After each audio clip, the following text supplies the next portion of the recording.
오늘 우리에게 주시는 하나님의 말씀은 사도행전 4장 16절에서 19절까지의 말씀입니다. 이 사람들을 어떻게 할까? 그들로 말미암아 유명한 표적 나타난 것이 예루살렘에 사는 모든 사람에게 알려졌으니 우리도 부인할 수 없는지라. 이것이 민간에 덮어지지 못하게 그들을 위협하여 이후에는 이 이름으로 아무에게도 말하지 말게 하자 하고 그들을 불러 경고하여 도무지 예수의 이름으로 말하지도 말고 가르치지도 말라 하니, 베드로와 요한이 대답하여 이르되 하나님 앞에서 너희의 말을 듣는 것이 하나님의 말씀을 듣는 것보다 옳은가 판단하라. 아멘. 아멘. 네, 이제 김동영 목사님 나오실 텐데 박수로 맞이해 주시면 감사하겠습니다.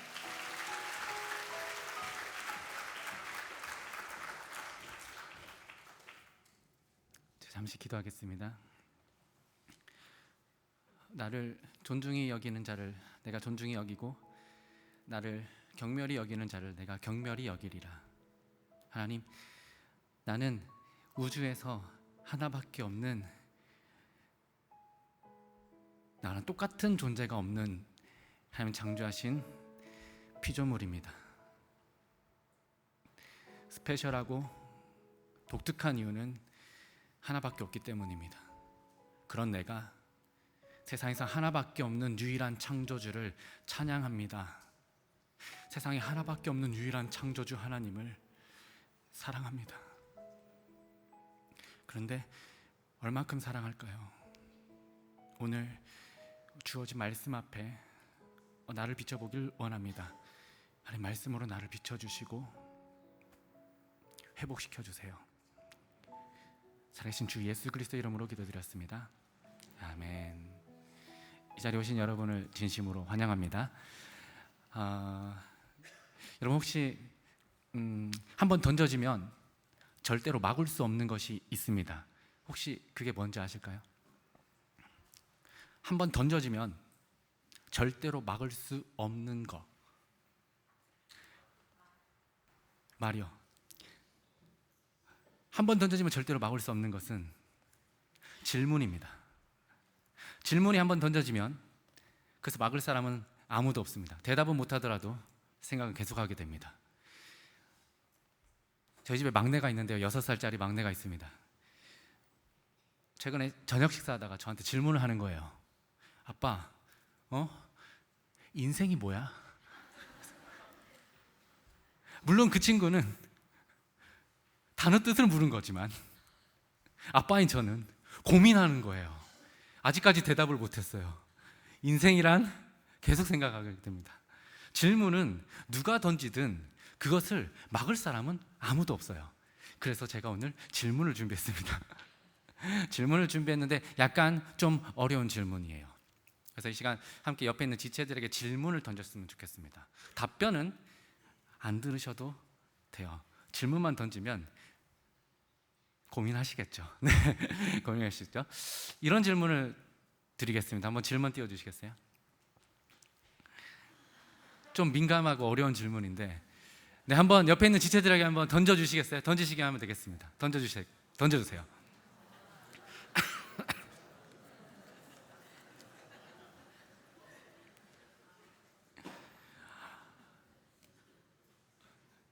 저희는 충청도니까 답변은 집에 가서 하셔도 돼요. 여긴 충청도니까요. 네. 사실 저 질문을 저희 아이 둘이가 있는데 아들 둘한테 던집니다. 아빠랑 엄마 중에 누가 조금이라도 더 좋아? 그러면 제 아들들은 이렇게 대답을 해요. 둘 다 좋아. 근데 사실은 저희 집은 매일 밤마다 경쟁을 하거든요. 무슨 경쟁을 하냐면 아들 둘이서 누가 엄마 옆에서 자는지 경쟁을 해요. 그 말은 무슨 뜻이죠? 저는 패배자라는 뜻입니다. 안타까운 것은 제 옆에 경쟁에서 진 아들이 아빠 옆에 잔다는 거예요. 저도 엄마 옆에서 자고 싶은데 저는 3순위래요. 매번 우리는 이러한 질문들을 통해 하게 되는데, 제가 한자 하나를 보여드리도록 하겠습니다. 이 한자가 혹시 무슨 한자인지 맞춰보시겠어요? 아시는 분 있나요? 아세요? 이 한자 읽으실 수 있는 분? 네, 혹시 무슨 한자일까요? 박수 한번 주시겠어요? 네, 네. 우리, 네, 어떻게 집사님이신가요? 권사님이신가요? 네, 우리 권사님께서 불등호라고 네, 해주셨습니다. 부등호, 예, 부등호라고 하죠. 부등호가 무슨 뜻이죠? 등자가 무슨 등자예요? 같을 등자예요. 그러면 부가 붙으면 무슨 뜻이에요? 같지 않다라는 뜻입니다. 호는 기호를 뜻하죠. 그러면 부등호는 같지 않다는 것을 나타내는 기호가 되겠습니다. 부등호가 바로 똑같지 않다라는 걸 나타냅니다. 제가 학교라는 기관에 있잖아요. 사사학교 있잖아요. 저희는 예배 때 항상 이런 문제들이나 퀴즈들을 많이 내는데요. 준비했습니다. 문제를 준비했어요. 퀴즈를 준비했어요. 그래서 이 퀴즈를 내면 여러분들을 답을 맞추시면 되겠습니다. 동시에 대답을 하셔야 돼요. 왜냐하면 어떤 대답을 하는지 모르게 해요. 이구동성이라고 하죠. 제가 하나 둘 셋 하면은 동시에 대답을 해주시면 되겠습니다. 일단 문제부터 한번 띄울게요. 준비되셨나요? 띄웠네요. 네. 자, 준비되셨죠? 네. 하나 둘 셋. 예, 자신감이 없어요. 네. 왜냐하면 수학 문제거든요. 예, 수학 문제예요. 정답은 뭐죠? 4입니다. 예, 4예요. 예, 여전히 자신감은 없으세요. 분명히 4가 맞습니다. 보통 이런 문제를 연습 문제라고 하죠. 예, 진짜 문제를 다음번에 내겠습니다. 진짜 문제 한번 가볼게요. 이번에는 조금 난이도를 올렸어요. 자, 하나 둘 셋 하면 동시에 대답을 하셔야 되거든요.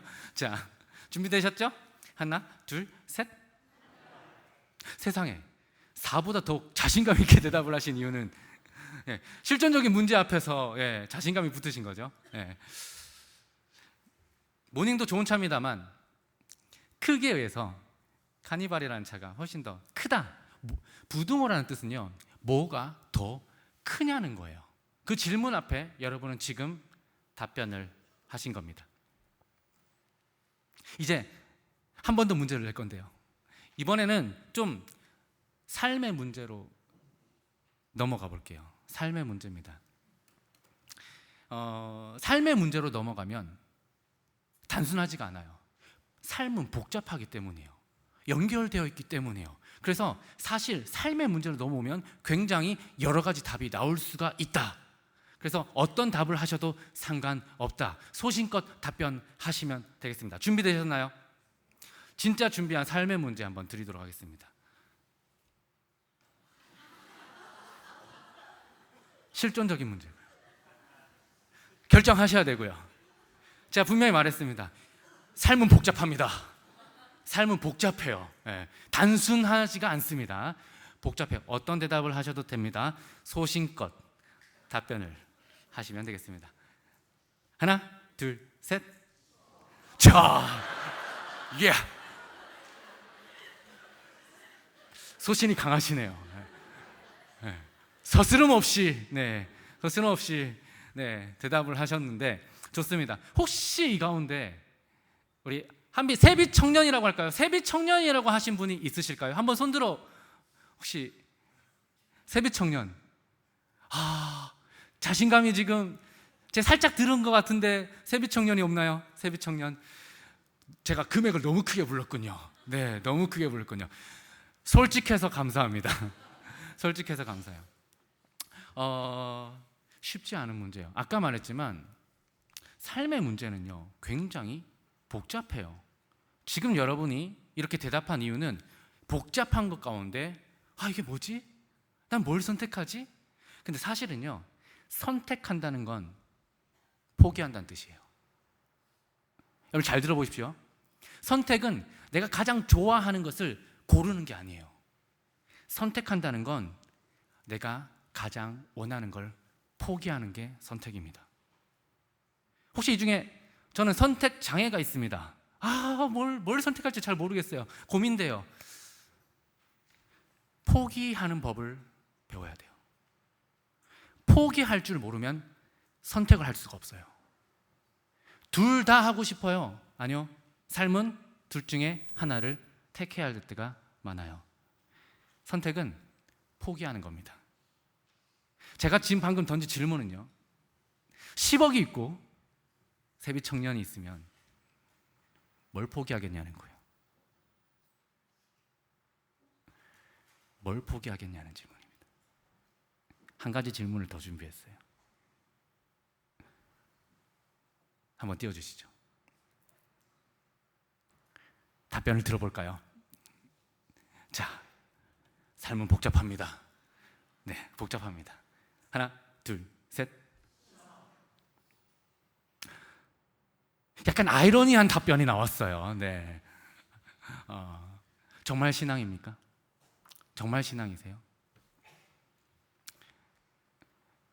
죄송하지만 저도 이 질문 앞에 섰거든요. 제가 말씀을 준비하면서 이 질문을 사실 만들면서 제가 제 스스로에게 질문을 던져봤어요. 저도 가족이 있잖아요. 저도 공동체, 교회 공동체가 있잖아요. 질문을 던져봤어요. 저는 사실 10억을 포기했습니다. 네. 근데 그 다음 질문에서 답변을 못했어요. 왠지 아세요? 나는 이 공동체가 10억이 아니라 100억을 줘도 바꿀 수 없을 만큼 나한테 너무 소중한데,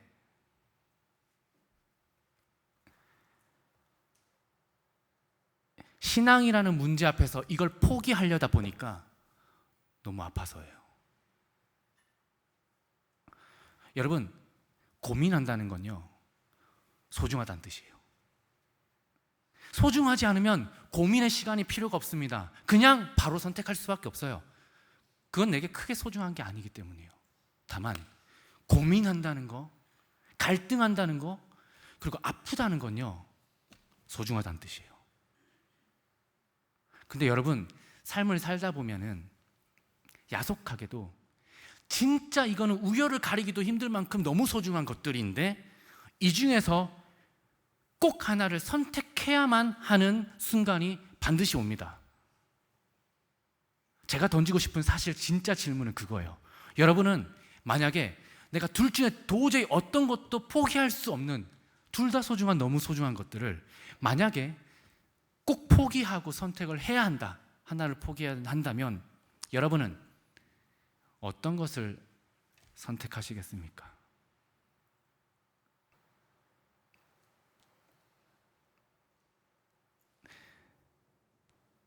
사람이라면요, 진짜 그 두 개가 소중하다면요, 고민할 수밖에 없고 아파할 수밖에 없어요. 왜냐하면 우린 사람이기 때문입니다.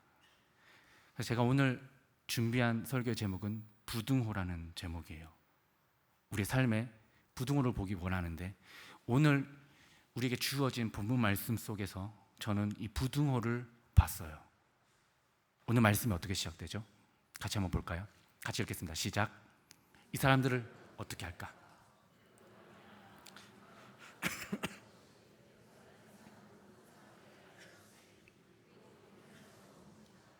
자, 이 사람들을 어떻게 할까?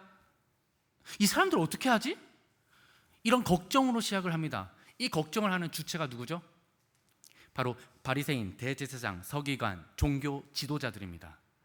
그리고 이 사람들, 그들이 걱정하는 대상, 골칫거리라고 여기는 이 사람들, 이 녀석들의, 이 사람들의 주체는요, 바로 예수님의 제자들을 말해요. 어떤 상황이냐? 이 땅에 예수님은 더 이상 없습니다. 그는 십자가에서 못 박혀 죽으셨어요. 그리고 3일 만에 부활하셨고 하늘로 승천하셔서 하늘나라 하나님 우편에 앉아 계십니다. 더 이상 예수님은 이 땅에 계시지 않아요. 남은 사람은 제자들밖에 없었어요. 그런데 이 제자들은 아까 말했던 종교 지도자들의 위협거리가 되지 않아요. 왜냐하면 글자도 모르고 시골 촌뜨기에 아무 영향력 없고 겁쟁이들이었어요. 실제로 예수님이 죽고 난 이후, 부활 이후에도 그들은 거리로 나올 수 없었어요. 그런데 주님이 승천하시고 50일이 지난 날, 주님이 주신다고 약속하신 성령께서 그들에게 임하기 시작합니다. 그리고는 그들이 180도 바뀌어버려요. 어떻게 해요? 예루살렘 거리로 뛰쳐나가요. 그리고 복음을 선포합니다.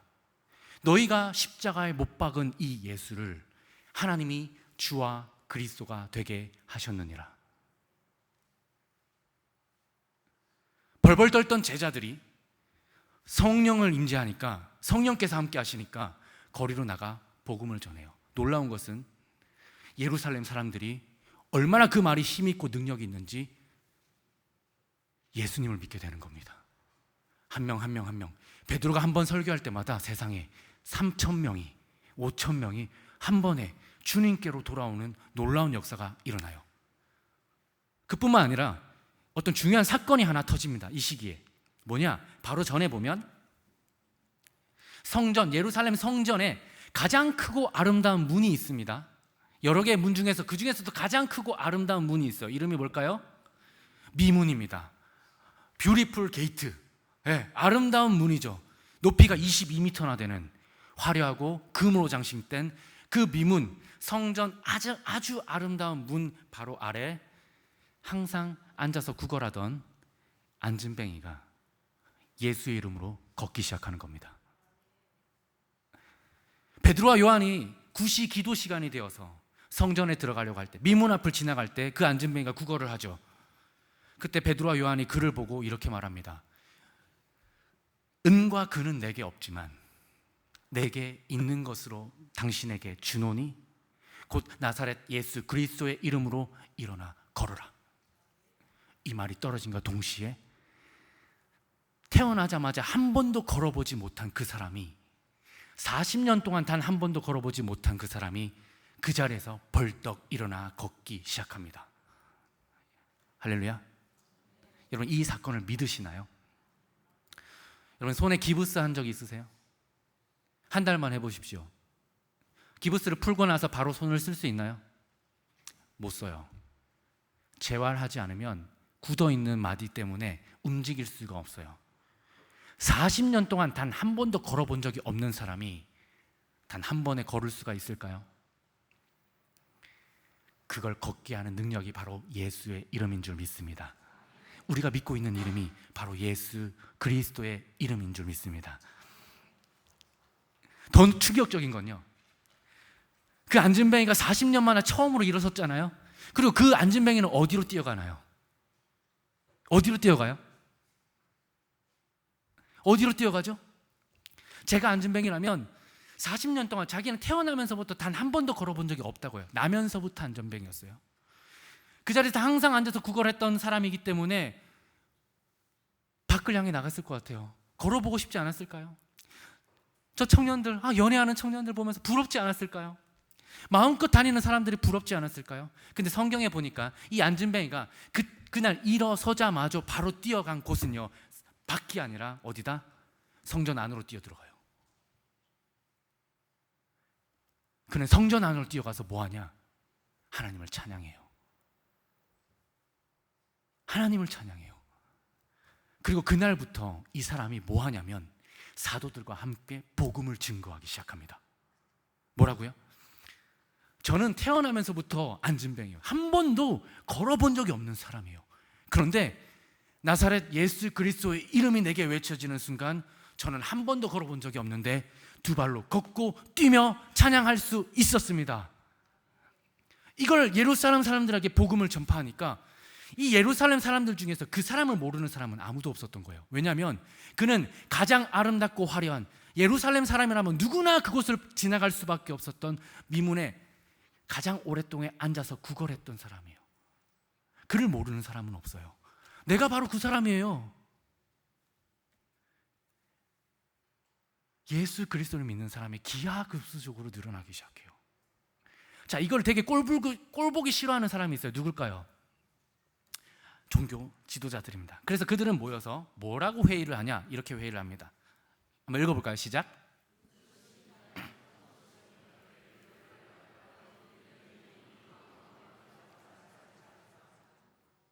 그들 입장에서는 안진뱅이가 일어난 거 좋다. 하나님을 찬양하는 거 좋다. 다 좋다. 그런데 딱 하나만 하지 말라. 뭐 하지 말라? 예수의 이름은 전하지 말라는 거. 그게 민감한 거예요. 이들은 왜 이렇게 예수의 이름이 민감할까요? 그 당시에 상황적으로 봤을 때는 이해는 가요. 지금이 로마의 식민지 시대잖아요. 이들은 유대인들입니다. 로마의 식민 상태에서 유대인의 전통을 지킨다는 것, 신앙을 지킨다는 것 쉬운 거 아니에요. 로마가 그냥 나라인가요? 세계에서 가장 초강대국이었죠. 제국이었죠. 그 틈바구니에서 지킨다는 거 쉬운 거 아니에요. 게다가 지금 이 나라의 왕은 세워져 있습니다. 누구죠? 헤롯 대왕이 있었어요. 헤롯 대왕은 유대인이 아니에요. 그러나 로마에서 일부러 세운 왕이죠. 헤롯 대왕은 보통 인물이 아니에요. 예수님도 말하죠. 교활한 여우. 이 머리가 비상하기야 보통 사람이 아니에요. 엄청난 사람입니다. 이 틈바구니 안에서 유대교의 신앙을 지키고 그 민족을 전통성을 지키고 쉬운 거 아니에요. 그들이 겨우 노력해서 얻은 이 모든 것들. 근데 가장 중요한 건 예수라는 그 존재는 그들이 지금 가지고 있는 그 틈바구니에서 겨우 유지했던 권력과 지위와 존경심과 모든 것들을 포기하지 않고서는 예수를 받아들일 수는 없었어요. 예수를 받아들인다는 건 그 모든 것을 내려놓아만 가능한 겁니다. 지금은 다를까요? 저는 똑같다고 봐요. 내가 갖고 있는 모든 것을 갖지 말라는 게 아니라 내려놓지 않고서는 예수를 진심으로 받아들일 수 없습니다. 그 내려놓음이라는 게 그들에게는 허락되지 않았어요. 그래서 그들은 최종적으로 사도들을 불러서 회의한 대로 이렇게 경고합니다. 같이 말씀 볼까요? 같이 읽겠습니다. 시작.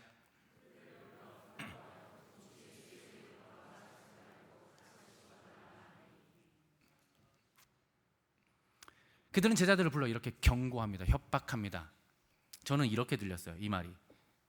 너 예수 이름 전하면 죽는다.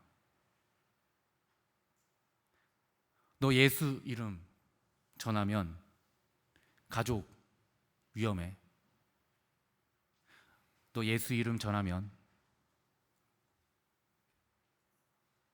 너의 교회 공동체 안전 보장 못한다.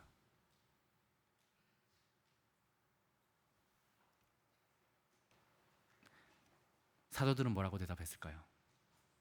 사도들은 이렇게 대답을 해요. 같이 한번 읽을까요? 같이 읽겠습니다. 시작.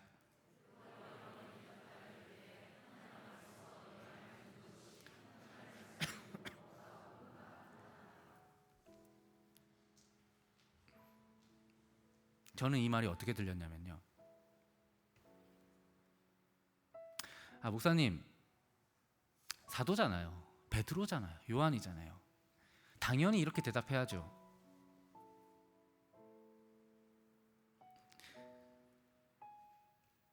저는 이 말이 어떻게 들렸냐면요. 나는 내 목숨을 포기합니다. 나는 내 가족을 포기합니다. 나는 우리 교회 공동체를 포기합니다. 나에게는 예수의 이름이 더 중요합니다. 에이, 사도니까 당연히 그렇게 얘기하는 거 아니에요? 아니요. 사도도 사람이에요. 여러분, 성령 충만하면 아프지 않을까요? 아니요. 성령 충만해도 아파요. 단지 주님께서 그 아픔을 감당할 수 있는 힘을 주시기에 감당해 나가는 거지 아프지 않은 건 아니에요. 우리는 가끔씩 착각할 때가 있어요. 주님이 내게 인자하시면 아무 어려움 없이 내게 있는 모든 것이 홍해가 갈라지겠지. 모든 것이 다 해결되겠지. 물론 주님은 그만한 능력이 있으시지만 당사자인 우리는요, 아무렇지 않은 게 아니라 아파요. 가족이 없었나요? 사도들은 공동체가 없었어요. 아빠로서, 청년 회장으로서 우리 청년들 포기한다, 우리 청년들 목숨 난 포기하겠다 대답하기 쉬울까요? 그 현실적인 문제 앞에 서면 쉽지 않다는 걸 알 수 있어요. 근데 제가 생각났던 성경 구절이 있어요. 같이 한번 읽어볼까요? 시작.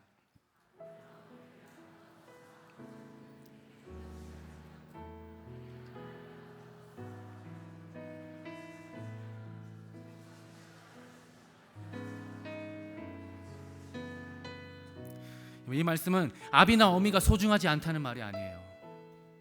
아들이나 딸이 소중하지 않다는 뜻이 아니에요. 하나님은 내가 뭘 가장 소중하게 여기는지를 나보다 더 정확하게 아세요. 그래서 주님은 우리의 인생 가운데 반드시 질문을 던지시더라고요.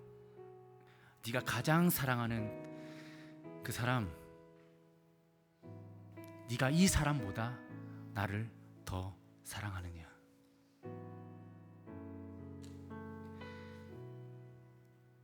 네가 죽어도 못 바꿀 네가 가장 하는 그 사람, 가장 사랑하는 그 사람보다도 나를 더 사랑하느냐? 너의 엄마 아빠, 너의 자녀, 너의 형제, 너의 남편, 너의 남자, 여자 친구보다 나를 더 사랑하느냐?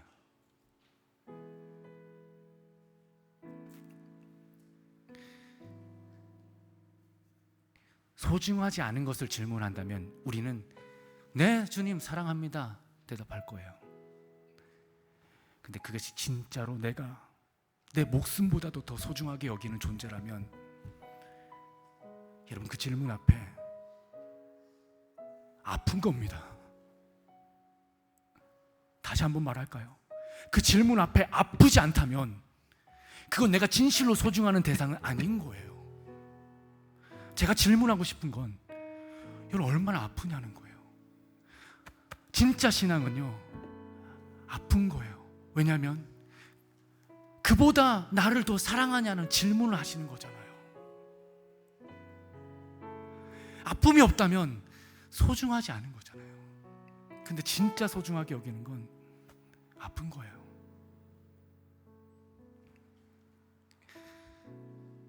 주님은 우리가 아프길 원하시는 분이 아니에요. 그럼 어떤 분이신가요? 주님은요,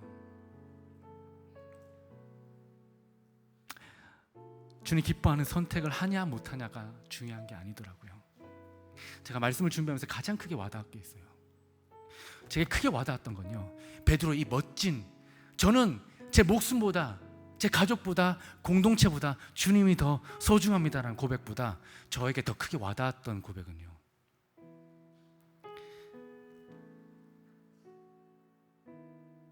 나 예수 모릅니다. 나 예수라는 사람 모릅니다. 나 예수라는 사람 모릅니다.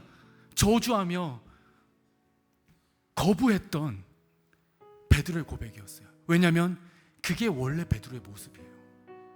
얼마 전의 모습이지만 원래 베드로의 모습은, 원래 베드로의 고백은요, 자기 목숨 하나 이기지 못하는 게 원래 베드로의 모습이에요. 근데 지금 왜 이렇게 바뀌었죠? 시간도 얼마 지나지 않았는데, 물론 성령께서 임하셨기 때문이죠. 그러나 저는 그보다 더 근본적으로 그건 주님이 주실 영역이에요. 우리가 할 수 있는 최선은요, 몸부림치는 거예요. 네 마음은 원이로되 육신은 연약하도다. 잘 안 되는데 끝까지 주님 사랑하고 싶은 진실한 마음으로 몸부림치는 거, 내가 아파하는 거, 주님은 그 아파하는 마음을 받으신다. 이게 제가 말씀 준비하면서 가장 크게 와닿았던 메시지였습니다. 주님은 내 중심 깊이 갈등하는 그 갈등을 받으시는 분이세요. 이 말이 제게 얼마나 위로가 되든지요. 손양원 목사님이라는 분이 계십니다. 자신의 두 아들을 죽인 원수를 양아들로 삼아서 사랑의 원자탄이라는 별명을 가지신 분이죠. 그의 첫째 아들의 이름이 손동인입니다. 그는 어떻게 죽냐? 여순 반란 사건이 일어났을 때 공산당 청년들이 그에게 와 성경책을 던지며 네가 예수를 부인하고 이 성경책을 침뱉고 밟으면 살려주겠다. 나 못한다. 그럼 죽어라. 죽겠다. 찬양하나 마자. 찬양하다가 하늘나라 품에 갑니다. 그런데요, 저는 그가 예전에 썼던 일기에 대해서 들었어요. 어떤 일기냐? 손양 목사님은 신사참배를 반대하셨어요. 그래서 무기징역 선고를 받고 감옥에 갇히십니다. 해방될 때까지. 어린 나이에 첫째 아들이 아빠가 너무 보고 싶은 거예요. 아빠가 너무 보고 싶어서 아빠를 찾아 감옥을 향해 찾아갑니다. 기차 타고 가요. 근데 기차 타고 가다가 중간에 일본 순사에게 잡힙니다. 일본 순사가 물어요. 아빠가 누구야? 넌 누구야? 이 아들이 거짓말해요. 아빠가 보고 싶어서. 그리고 그 위기를 모면하고 아빠를 만나고 면회를 가지고 다시 집에 돌아옵니다. 그날 밤 이 동인이가 일기를 써요. 우리 아빠가 왜 감옥에 있지? 우리 아빠가 감옥에 있는 이유가 뭐지? 신사참배는 우상숭배가 아닙니다. 이 말 한마디만 하면 목회도 할 수 있고 뭐든 할 수 있고 자유도 얻을 수 있는데 하나님 앞에 양심상 하지 못해서 감옥에 있지 않나? 나는 아빠가 보고 싶어서 하나님 앞에 거짓말했구나. 근데 저는 이 친구에게 이 사건이, 이 실패가 그를 깊어지게 했다고 봐요. 여러분, 주님은 당장 지금 내가 뭘 결정하냐가 중요하지 않으신 것 같아요. 주님은 내 마음속 가장 깊은 곳에서 주님을 향하고 싶은 그 몸부림을 받으실 것 같아요. 그렇지 않나요? 저는 신앙생활 하면서 우리가 할 수 있는 최선은요, 그거예요. 진짜 신앙생활은요, 아파하는 겁니다. 이게 저는 목사지만 목사로서 할 수 있는 최선의 몸부림은요, 저는 아파하는 거라고 봐요. 내가 아파하고 있을 때 주님은 제게 그러시는 것 같아요. 동혁아, 아파? 아픕니다. 많이 아픈데요, 왜 내게 이걸 요구하시죠? 아파해줘서 고마워, 그러시는 것 같았어요. 아파해줘서 고마워, 갈등해서 고마워, 그 고민이 난 너무 고마워. 주님은 우리가 아파하고 눈물 흘리며 고민할 때 우리와 함께 하시는 분이시더라고요. 그리고 우리가 힘들어하는 그것과 함께 하셔서 넘어갈 수 있게 감당할 수 있는 힘을 주시는 분이 바로 주님이시더라고요. 그게 신앙생활입니다. 여러분, 아무것도 아프지 않고서 어떻게 신앙생활하죠? 그럼 우리 로봇이죠. 주님이 진짜 원하는 건 멋진 선택이 아니에요. 내 소중한 것들이 충돌하는 그 환경 앞에서, 그 상황 앞에서 진실되게 아파하는 거예요. 진심으로 고민하는 그 태도, 몸부림치는 태도. 그래서 예수님은 하나님의 아들이지만 심한 통곡과 눈물과 간구와 기도로 그의 아버지 앞에 기도를 올렸다고 합니다. 왜요? 그도 사람의 몸을 입으셨잖아요. 사람이라면 아플 수밖에 없는 거예요. 여러분, 아프세요? 얼마나 아프세요? 내가 아픈 만큼 내 신앙이 깊어지더라고요. 마지막으로 던지고 싶은 질문 한번 띄워주시겠어요? 같이 한번 읽겠습니다. 시작.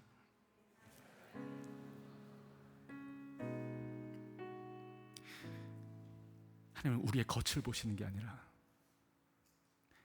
삶의 가장 깊은 중심을 보시는 분인 줄 믿습니다. 그 누구도 알 수 없고 판단할 수 없어요. 나와 주님만 아시는 거. 오늘 그 주님 앞에 질문을 던졌으면 좋겠어요. 내 삶의 중심의 부등호는 어딜 향하고 있는가?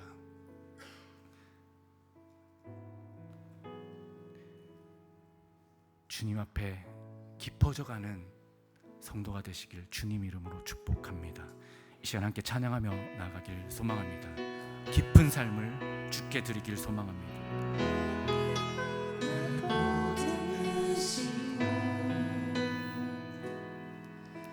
사랑으로 품어주셔도 내 마음은 자랑도 지키지 못하는 이 모습은 그렇습니다. 따스한 곁을 내어주신 따스한 곁을 내어주신 주님 앞에 나아갑니다. 주님 앞에 나아갑니다. 표현 못할 긍휼로 표현 못할 긍휼로 나를 붙드시는 주 이름만 바라봅니다. 주 이름만 바라봅니다. 매일 마주한 슬픔을 견뎌나가며 매일 마주한 슬픔을 견뎌나가며 주 예수의 마음을 닮아가네. 두려운 걸음마다 두려운 걸음마다 주와 동행하며 주지하며 주지하며 오늘을 걷네. 주의 신실한 주의 신실한 소망을 깊이 담으며 주 예수의 풍요를 채워가네. 주의 풍요를 채워가네. 하나님의 자녀로 하나님의 자녀로 명예 지켜가며 명예 지켜가며 깊어진 삶을 깊어진 삶을 우리 다시 한번 고백할 때 주님 앞에 진심으로 나의 마음을 드리길 소망합니다. 날 보듬으시고 사랑으로 품어주셔도 사랑으로 품어주셔도 내 마음 한 자락도 내 마음은 자락도 지키지 못하는 이 모습 부끄럽습니다. 이 모습 부끄럽습니다. 따스한 곁을 내어주신 따스한 곁을 내어주신 주님 앞에 나아갑니다. 주님 앞에 나아갑니다. 표현 못할 긍휼로 표현 못할 긍휼로 나를 붙드시는 주 이름만 바라봅니다. 주 이름만 아멘. 우리가 매일 마주하는 슬픈 상황들 가운데 매일 마주한 슬픔을 견뎌나가며 주 예수의 마음을 닮아가게 하소서. 주의 마음을 닮아가네. 두려울 때마다 두려운 걸음 그때마다 주님이 함께 하시니 주가 동행하며 주님을 의지하며 주지 나는 오늘을 걸어갑니다. 오늘을 걷네. 그렇게 매일매일 한 걸음 한 걸음 주의 신실한 깊어져 가길 소망합니다. 주님, 깊이 담으며 주 예수의 풍요를 채워가네. 하나님의 자녀로 하나님의 자녀 그 명예를 지켜가며 명예 지켜가며 깊어진 삶을 주께 드리네. 주께 드리네. 매일 마주한 슬픔을 견뎌나가며 매일 마주한 슬픔을 견뎌나가며 주 예수의 마음을 닮아가네. 내가 두려울 때마다 두려운 걸음마다 주가 날마다 나와 함께 동행하시니 주의지하며 오늘을 걷네. 주의 신실한 소망을 깊이 담으며 주 예수의 이는 우리가 소중하게 여기는 것들이 충돌될 때마다, 그때마다 아프지만 우리의 신앙은 더욱더 깊어져 간다는 것을 잊지 마시기 바랍니다. 이 시간 각자가 갖고 있는 아픈 환경 가운데 주님 나와 함께 하셔서 이길 수 있게 도와달라고 이 시간 주여 한번 부르고 간절히 기도하시겠습니다. 주여, 하나님 내게 왜 이런 아픈 환경을 주십니까? 내가 너무 갈등이 되는 이 환경을 왜 주시나요? 주님, 내가 너무나 소중하게 여기는 왜 이곳을 떠나라, 왜 이 사람을 떠나라고, 왜 이 사람을 내려놓으라고 하십니까? 내가 그렇게 사랑하는 사람을 왜 내려놓으라고 하십니까? 내가 그렇게 아끼는 가족을 왜 내려놓으라고 하십니까? 내가 그렇게 아끼는 물질을 왜 내려놓으라고 하십니까? 하나님, 내게 왜 아픈 선택을 하십니까? 그렇게 아픈 선택을 하는 이유는 주님이 우리에게 너무나 갈등되는 상황을 주신다면 깊어지라는 뜻입니다. 나와 너가 정말 깊어졌으면 좋겠다. 진짜 신앙은요, 아플 때 깊어지더라고요. 여러분, 얼마나 아파 보셨나요? 주님 때문에 몸부림치며 아파하며 이걸 내려놓기 너무 힘들어서 몸부림치며, 나는 이 사람을 놓지 못하는데, 나는 이 환경을 놓지 못하는데 주님은 왜 내게 이걸 놓으라고 하시는지 몸부림치며, 내 중심은 주님께 나가고 싶은데 나는 이걸 내려놓지 못해 그 환경에 몸부림치며 아파할 때 나도 모르게 내 신앙은 깊어져 가더라고요. 여러분, 각자마다 올려드린 그 아픈 상황 주님 다 아십니다. 아프지? 알아. 아파해줘서 고마워. 네가 몸부림쳐줘서 고마워. 내가 너와 함께 하리라. 내가 너와 함께 할게. 같이 가자. 내가 함께 할게. 이게 바로 신앙생활이더라고요.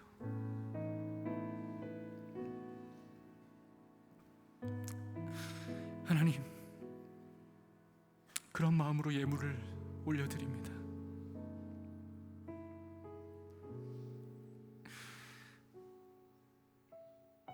그런 마음으로 주님 앞에 올려드립니다. 보잘것없어요. 아무것도 아니지만 주님, 그 아무것도 아닌 그 삶의 몸부림을 가장 귀하게 여기시고 받으시는 분인 줄 믿어요. 하나님, 내가 아플 때마다, 머뭇거릴 때마다 주님을 의지함으로 올려드릴 수 있게 도와주세요. 함께 해주세요. 지금은 우리 구주 예수 그리스도의 은혜와 하나님이 끝없이 우리를 사랑하심과 성령님이 친히 우리 안에 내주하시고 인도하시고 보호하시고 지키시고 견인하심이